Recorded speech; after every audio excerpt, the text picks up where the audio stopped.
I can clearly remember towards the end of exams, like a couple days before it finished, maybe a couple weeks, I just felt so burnt out from the amount of cramming I did for every single paper. Like, bear in mind, I started studying like for 3 months before my final exams, and the phrase I'd always use, like when I was talking with my friends or when I was doing like group study sessions, is that I just feel like what I know is what I know, and this close to exams, I didn't feel like I can learn anything new, right?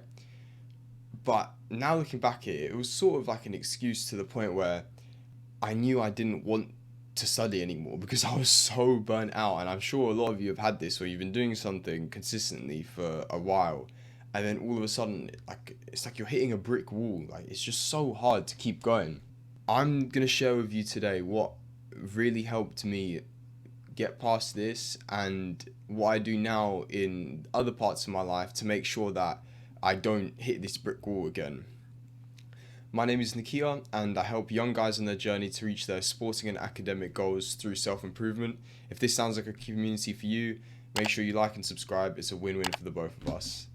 If you want one to one coaching, click on the link in the description. Some of you might know that I take competitive swimming quite seriously. You can see all those up there. That is all for swimming. And for some reason, I never find it hard to actually show up for training and do the training, if you know what I mean. Like, I train 8 times a week on a normal week, and I really don't find it hard to show up to days where I have 2 training sessions. And then I also go gym on top of it sometimes when I'm in the off season.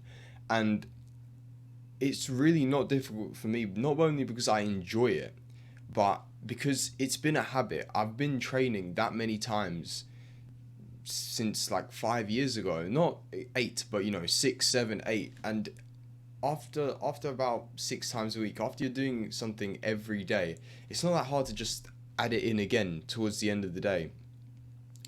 And what this video is really going to be focusing on, if you have that attention span that you've actually made it to here, is building habits. I'm going to spend an entire video about why I think building habits is the single most important thing you can do to not get burnt out. And hopefully that, like, actually, hopefully it clicks for you and you understand that if I'm spending a whole video talking about how to build a habit, it works. If you've read Atomic Habits, you know that this stuff works. If you build a habit, you're a lot less likely to skip on it. So what does a realistic habit look like? So you can wake up, eat, brush your teeth in the morning. What do you do straight after that? You want to stack something on it. So for that, an example could be reading.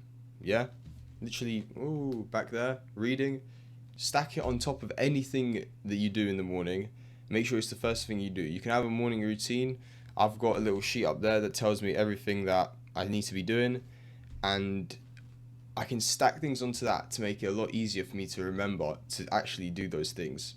So, for example, during exam season, if you want a more academic example, I would wake up. First thing I would do after opening my eyes, literally as soon as I open my eyes, I would stand up from my bed. My bed is down there. I'd walk over, sit in this chair, pull up an exam paper, and I would do it for 2 hours timed because that's how long the exam papers were. Then I would mark it.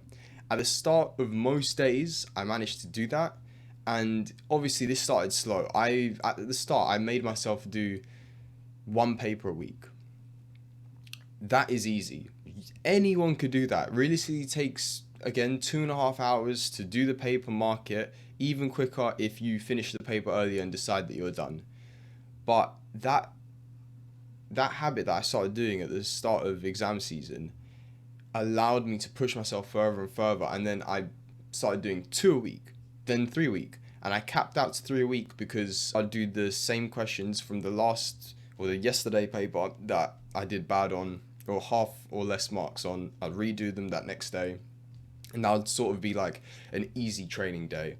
For example, like when you go to the gym, or not necessarily gym, but if you are in running or swimming or any sort of that sport, you might have an easy day just to let your body recover. That's sort of what I did with studying, where I had that day where I would just do the corrections from a bad paper that I did. And then I'd prioritize another subject for that day, so maths, for example. And I think that's really important because it just allows you to keep building up, building up, building up. And eventually, like I did, I will burn out because I built up so much in such a short span of time that it sort of hits you after a while and you realize how much you're doing all of a sudden. So if you can build it up small steps, you will never really feel like you're ready to move on to adding that extra step or that extra paper or that extra training session throughout your week. But after 2 weeks, you should, or a month, you should definitely be progressive overloading. So, you've heard that in the gym, right? Like progressive overload, add a bit of weight once you find it comfortable, add another rep, that sort of stuff. So now we want a progressive overload in the amount of habits that we're doing per week. After you start doing that, it will be a lot easier for you to not only include other habits into your day or week, but stay more consistent with them to the point that you might be ticking things off on a tick sheet, like I've got up there. I tick off 3 things every single day that I want to be doing. There's other things that you might have a goal sheet set for how many papers you want to complete. You might have a deadline by the time exams come around. This is what I was doing personally.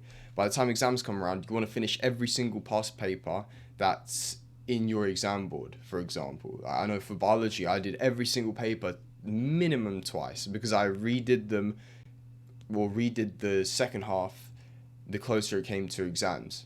Same thing with maths, same thing with any other subject, especially for essay-based subjects. If you do an essay-based subject where the questions are about a book or the question can be broad, if you've practiced every single type of question that has come up in the past, the likelihood is that you'll be able to apply all those skills into one question. And how did you do that? By building a habit to make sure that you consistently are able to complete paper on paper on paper or question on question upon question. So I hope this video helped you, and if you enjoyed it, make sure you like and subscribe, and I'll see you in the next one.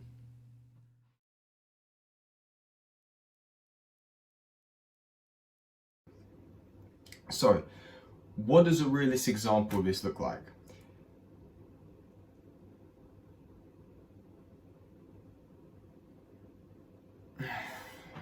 Fuck, I just cut out the video.